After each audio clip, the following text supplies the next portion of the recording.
Hello student, তোমরা যারা ক্যালকাটা ইউনিভার্সিটির আন্ডারে থার্ড সেমিস্টারের ছাত্রছাত্রী আছো এবং তোমাদের এডুকেশন সাবজেক্টটা মাইনর সাবজেক্ট হিসাবে আছে, তোমাদের জন্য আজকের ক্লাসটা খুবই গুরুত্বপূর্ণ। আজকের ক্লাসে তোমাদের গুরুত্বপূর্ণ 20টা 2 নম্বরের প্রশ্ন উত্তর নিয়ে আলোচনা করব। আর আজকের ক্লাসে তোমাদের 57 নম্বর প্রশ্ন থেকে আলোচনাটা শুরু হচ্ছে। এর আগের ক্লাসগুলিতে আমি আগের প্রশ্ন উত্তরগুলো আলোচনা করেছি। তাহলে আজকে গুরুত্বপূর্ণ প্রশ্ন উত্তরগুলো দেখে নাও। প্রথম প্রশ্ন, শিশুকেন্দ্রিক শিক্ষা কাকে বলে? শিশুকেন্দ্রিক শিক্ষায় শিশু হলো মধ্যমণি আর শিক্ষক হলেন সহায়ক। শিশু তার সহজাত ইচ্ছা, আগ্রহ ও প্রবৃত্তি অনুযায়ী শিক্ষা গ্রহণ করে। শিশুর চাহিদা ও আগ্রহের ভিত্তিতে পাঠ্যক্রম রচিত হয়। বিদ্যালয়ের পরিবেশ রচনার মধ্যে দিয়ে শিক্ষার্থী সক্রিয়তার ভিত্তিতে শিক্ষকের উপযুক্ত নির্দেশনায় শিক্ষা গ্রহণ করে থাকে। পরের প্রশ্ন, শিশুকেন্দ্রিক শিক্ষার দুটি বৈশিষ্ট্য। এখানে বৈশিষ্ট্যগুলো দেখো। 1 নম্বর বৈশিষ্ট্য, শিশুকে অবাধ স্বাধীনতা দেওয়া হয়। 2 নম্বর হচ্ছে অন্তর্জাত শৃঙ্খলার ওপর অধিক গুরুত্ব দেওয়া হয়। পরের প্রশ্ন, শিশুকেন্দ্রিক শিক্ষার তাৎপর্য বা উপযোগিতা লেখো। 1 নম্বর দেখো, পাঠ্যক্রমের বিষয়বস্তু শিশুকে ভবিষ্যৎ জীবনের সঙ্গতি বিধান করতে সহায়তা করে। 2 নম্বর হচ্ছে শিশুর শিখন পদ্ধতি শিক্ষার্থীর সক্রিয়তার ওপর সবচেয়ে বেশি গুরুত্ব দেওয়া হয় শিখন পদ্ধতিতে। পরের প্রশ্ন, খেলার সংজ্ঞা বা খেলা কাকে বলে? খেলা হলো এমন একটি স্বাভাবিক ও সৃজনশীল সক্রিয়তা যেখানে খেলায় অংশগ্রহণকারী সক্রিয় মানুষজন আনন্দময় পরিবেশে স্বাধীন ও স্বতঃস্ফূর্তভাবে আবহাওয়ায় নিজেদের সর্বাঙ্গীন সুষম ও সর্বোত্তম বিকাশের লক্ষ্যে পৌঁছে যায়। পরের প্রশ্ন, খেলার দুটি বৈশিষ্ট্য। 1 নম্বর হচ্ছে খেলা শিশুর জন্মগত প্রবণতা, 2 হচ্ছে খেলা শিশুর স্বতঃস্ফূর্ত আচরণ।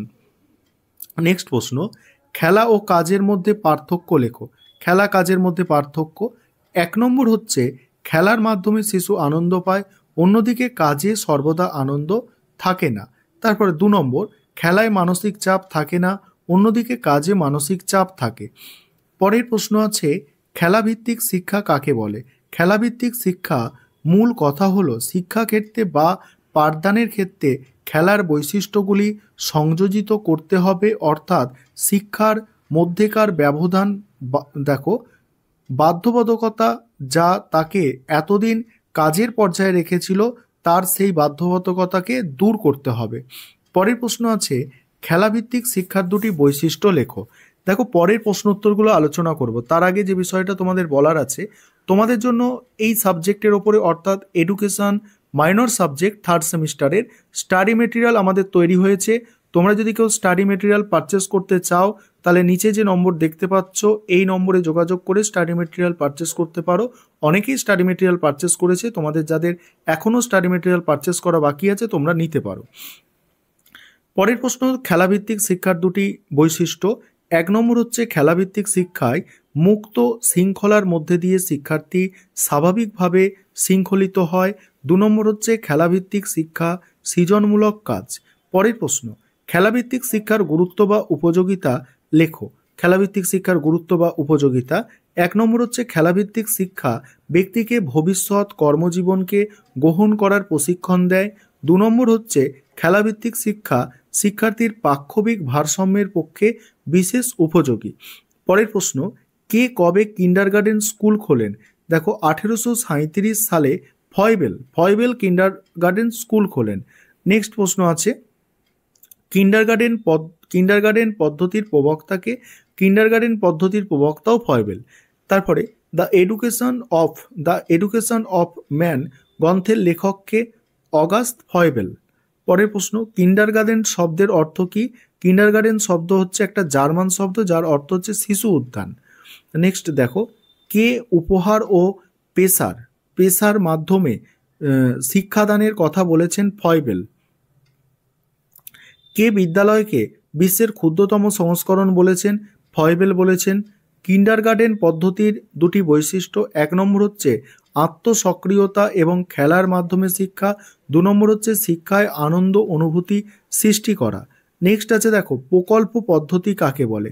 প্রকল্প বলতে বোঝায় কোনো একটি বাস্তবসম্মত শিক্ষামূলক কাজ যা শিক্ষার্থীরা শিক্ষকের সহায়তায় কোনো পরিকল্পনার মধ্যে দিয়ে করে। তারা একটি প্রকল্প রূপায়ণ করে এবং সেই প্রকল্পটি কতখানি সফল হয়েছে তা পর্যালোচনা করে দেখা হয়, তখনই সেই পদ্ধতিকে প্রকল্প বলে।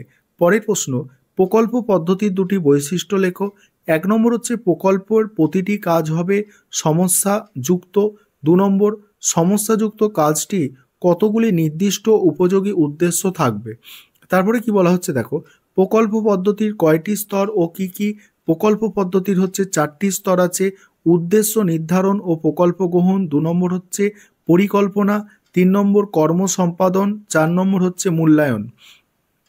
পরের প্রশ্ন, প্রকল্প পদ্ধতির দুটি সুবিধা। 1 নম্বর হচ্ছে শিক্ষার্থীরা আগ্রহ ভিত্তিক কাজের মাধ্যমে শিক্ষা গ্রহণ করে, ফলে একঘেয়েমি দূর হয়। আর 2 নম্বর হচ্ছে প্রকল্প পদ্ধতিতে কাজ করার ক্ষমতা ও দক্ষতা অর্জিত হয়, যা শিক্ষার্থীকে ভবিষ্যৎ জীবনের উপযুক্ত বৃত্তি গ্রহণে সাহায্য করে। পরের ক্লাসে তোমাদের 77 নম্বর প্রশ্ন থেকে আলোচনা করব। আর আবারও বলছি, যাদের স্টাডি মেটেরিয়াল পারচেস করার দরকার আছে তোমরা স্টাডি মেটেরিয়ালটা পারচেস করে নিতে পারো। সেক্ষেত্রে তোমরা ছোট প্রশ্ন, বড় প্রশ্ন, সাজেশন প্লাস অ্যান্সার পেয়ে যাবে।